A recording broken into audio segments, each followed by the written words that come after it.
here today for a conversation about the impact of recent policies unveiled by the new Trump administration regarding tariffs. For the event, but we're going to run right through everybody because we've got a really powerhouse. I believe that President Trump understands his obligations to support and defend the Constitution of the United States. I believe that people around him understand that as well. My concern has more to do with the implementation of policy at home and abroad. It seems that there are more voices around the president this time around that question our obligations as leader of the free world. Some have even advocated pulling back on our support for Ukraine in the wake of that brutal and unprovoked invasion by Russia 3 years ago. There are some that are advocating for higher taxes and border taxes that will ultimately hurt American consumers. And so for our part, even though I'm on the outside, my hope is that we can continue to add to the voices around the president that remind him of the millions of Americans that made it possible for us to serve in our 4 years, and I believe voted to give him 4 more years. Today, we're going to try our best today to keep to schedule. I think there should be no higher domestic priority than making the Trump-Pence tax cuts permanent, and I'm encouraged that the House of Representatives has resisted some early calls to be raising the top marginal rate, and I'm grateful that conservatives in the House have been pressing for more common sense reforms in Medicaid, particularly with regard to able-bodied adults, that make more resources available to make those tax cuts permanent.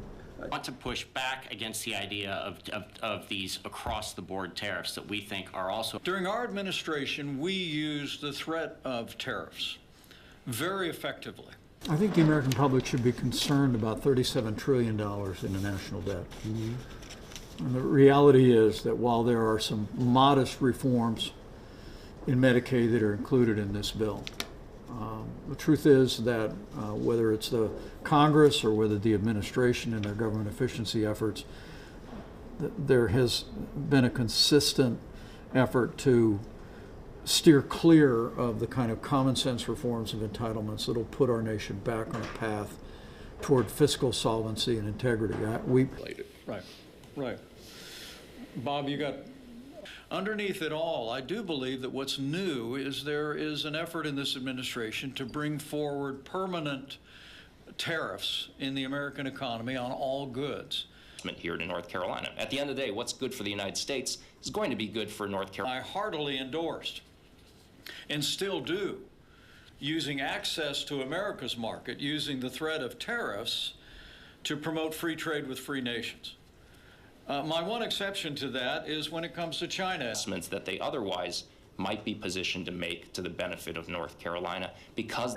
And I think our credit rating in Moody's being downgraded is one more warning light flashing that we have to come to terms with our national debt. We have to produce national leadership in Washington, D.C.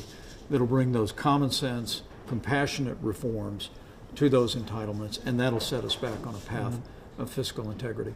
How would you 25 and 60% more for steel than we would have paid in 2017? China is a unique situation. They are a strategic adversary. What we do in our very narrow corner of the world, this has tremendous ramifications, and I hope we end in a good spot here. Advancing American freedom exists to be a voice for traditional conservative principles in America. Enough to manage trade. Only the free market itself.